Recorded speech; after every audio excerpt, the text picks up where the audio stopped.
Before we begin, I want to be clear with you about something. I'm making this video on Friday, July 4th, and you're probably watching this on a Monday. I mean, maybe you're watching it at a later date. I am only going to be able to go Monday, Wednesday, and Friday for this week with videos. And that's because I have just a lot of stuff to do in my life this week. And so I'm analyzing things based off of Friday news, which I think is still going to be relevant for you on Monday. And if you remember from Friday, July 4th, there was a bit of a dump, and it's something that I called for, and it just happened to be on a low volume day on July 4th, just like 2024 when Germany sold 50,000 Bitcoin. And so the big news from Friday is a transaction, of 80,000 Bitcoin being moved from 2011 wallets. And is that causing some level of fear? Is that the timing is very interesting that this would happen on a day like today? Today being the day that I'm making this, okay? Today being Friday, July 4th, because again, wasn't necessarily preparing for some kind of manipulation in the charts, and yet here we are with 80,000 Bitcoin being moved from 2011 wallets. Okay, so are people going to de-risk ahead of a potential sale? And we can't know what this person or entity is doing, but that's just going to happen algorithmically in the markets, is that there's going to be a sell-off in light of a possibility of 80,000 Bitcoin being sold. It's noise. It's nothing. But of course, here we are on a Friday, July 4th, at least when I'm making this video, low volume, low liquidity day, and this is happening. So Alfractal, 80,000 Bitcoin just moved from 2011 wallets. The CoinDays destroyed metric confirms it. This was the second largest movement in Bitcoin history of coins that had remained untouched for over a decade. Here are the new addresses that received 80,000 Bitcoin. And I'm not going to read all those addresses. The original sending addresses likely belong to Satoshi era miners, and none of them are tagged in any public address databases. That means the entity behind the movement remains unknown. And there's some news that I read that there's speculation as to who it is. I don't know, somebody that I've heard of before, but I don't remember his name entirely. It doesn't matter. So the good news, there's no indication that these funds are tied to exchanges. Don't fall for the FUD. Just follow the alpha. You can see Bitcoin's CoinDays destroyed metric. This is one of the highest days of all time. And here we can see second highest day of all time, the highest day being in 2024 in around May of 2024. So what do we make of this? This is nothing. I mean, it really is. I mean, look at what happened. The highest CoinDays destroyed period, probably, I don't remember specifically what this is, but a day when lots of old Bitcoin were moved. All right. And, if you were to get up to holding one Bitcoin in your portfolio, maybe there would be a day 20 years from now or something when there'd be news of an old Bitcoin wallet moving Bitcoin. But I mean, look at what happened after that. I mean, Bitcoin was flat and then it moved higher. And so the market just did what it did, really. And on a day like July 4th, the market might respond a little bit more aggressively. But personally, in my opinion, this is just an opportunity to buy, to load up on some longs, which is what I've done today. And I'll be happy to share with you specific cryptos that I have bought into. And, by this time on Monday, I wouldn't be surprised if, all right, I'll get to the chart in a second. But something very interesting that I also want to point out from Zhao Wedson, Alfractal charts. I've been pronouncing it wrong this whole time. Somebody in the comment section pointed that out to me. Not alpharactal, but alfractal. I like alpharactal better. When mempool transactions begin to rise again, it's a clear sign that retail is back because the growing backlog reflects increased demand for using the network. Right now, activity is low and the mempool is almost empty. Mempool, memory pool, it's just shows how much activity, how much backlog of activity there is. And you can see, look at right now. I mean, it's very close. It's a little bit higher than bear market levels, really. It's just, this is where we are. It's an interesting dynamic. I mean, if you look at the altcoins, we're in a bear market. We've been in a bear market. If you look at Bitcoin, there's certain metrics that would communicate to you that we're in a bear market, and yet the price keeps rising. What do we make of that? I don't know. But, you can see during really hot periods here that mempool transactions increase a lot. I remember this one in 2023.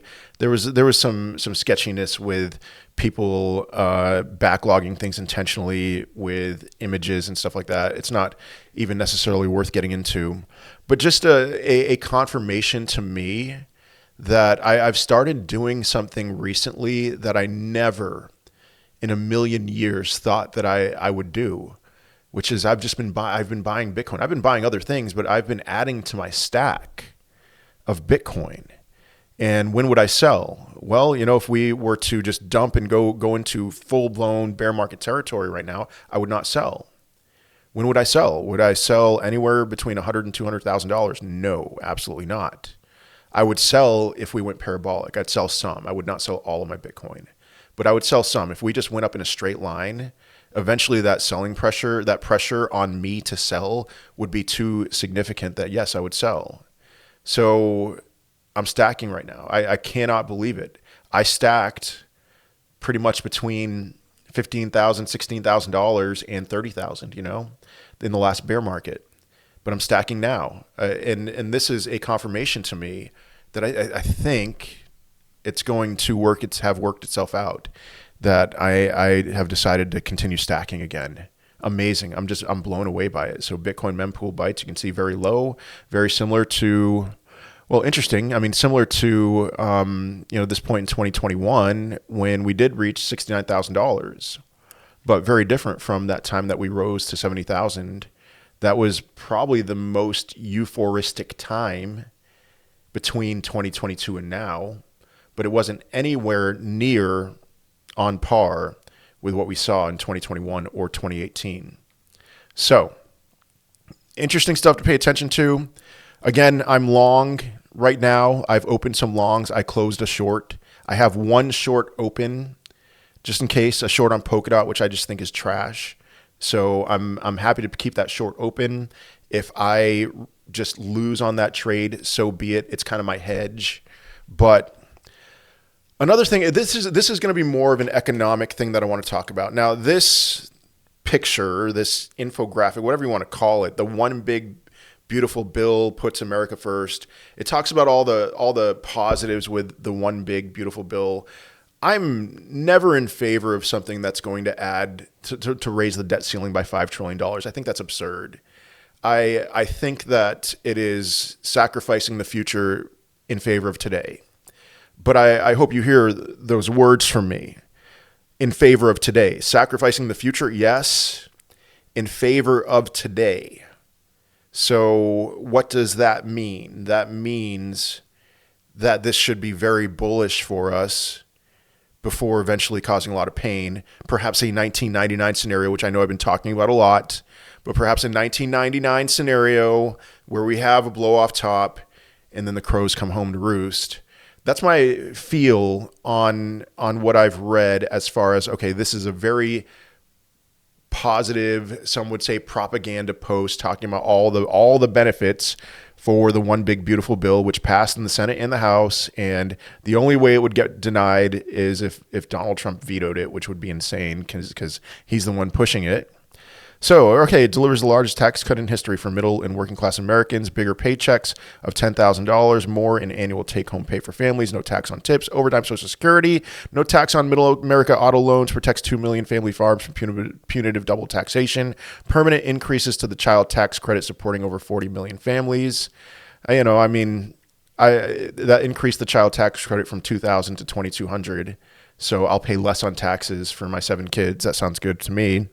I have heard of proposals to increase the child tax credit to like $3,600 or $4,500 per child, which would be insane. I wouldn't cry, but I would also know that that would be insane. But no, $2,200. All right. A vote against this bill is a vote against the largest tax increase in history. It rescinds billions in green new scam funding. Sounds good to me. Restores fiscal sanity, slashing deficits by roughly $2 trillion. I'd love to see the numbers on that. Eliminates waste, fraud, and abuse from bloated federal programs. Amen. Permanently secures our borders, et cetera, et cetera. Okay. So that's not the point as to why I wanted to read that. The point is, okay, just thinking clearly, thinking plainly about this. President Trump, Donald Trump, seems to be getting his way. Now, we navigated our way through the scare with the tariffs. We have formed a V-shaped recovery in the stock market. Bitcoin has hit a new all-time high. And the more I'm seeing from this trade war, it seems to me like other countries around the world are giving more than they are gaining. Maybe I'm crazy about that. That's just my read on this. And just remember, from a fiscal perspective, I think both sides suck. Okay, so I am not at all trying to be biased towards Donald Trump. If that's true, if Donald Trump is getting his way, if I'm right about that, his way means a boom, short, medium term. That's just, there's no other way to account for this. There's no other way to account for an increasing of the debt ceiling by $5 trillion aside from M2 money supply go up, aside from stock prices go up, crypto goes up for a time, not for a long time, for a time. So with that in mind, looking at Bitcoin today, this looks to me, I think it was right for me to open along. I waited for some kind of a slowing of a dump. It was a significant dump. Again, I'm making this July 4th. A dump, Bitcoin went to 107.5, a little bit lower than 107.5. Now it's at 107.8 the moment I'm watching this video. And I am wondering if this whole thing right here will have ended up just being a wick below, a back test, with a wick below of this trend line. When you are watching this on Monday, you will know the answer to that question.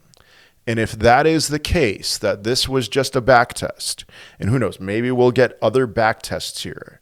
A confirmation that this was just a back test, in my opinion, would be a daily close above the trend line or near the trend line. So that would be a daily close on Friday of 108.3 or so. Then here's, in my opinion, not financial advice, what you should do in response is you should be adding to your stack as close to this trend line as possible. If this ends up being, who knows, this could end up being a fake out. If this ends up being a fake out, I would wait. And so let's just say Bitcoin, again, on Monday when you're watching this, July 7th, is below this trend line, hold off. If it's above the trend line, I would be prepared. I would add to my stack. I would get ready for a move higher from here for potentially a new all-time high this week or next week. So I am much more long right now after this dump. I am much more long right now than I am short. I have one short open. I opened longs on Ethereum. So Ethereum is right at this moment, $24.95, hoping that the 200-day moving average holds as support. I opened along on Floki. This is more on my risky end. Same deal. A back test of this trend line, which it seems like it's holding. I mean, we'll see. We'll have to wait and see on that. Floki, that was kind of like more my DGen 1. And I opened along on Bitcoin Cash. And the reason why I opened along on Bitcoin Cash was simply Bitcoin Cash has just been an absolute beast, and I don't expect the party to stop now.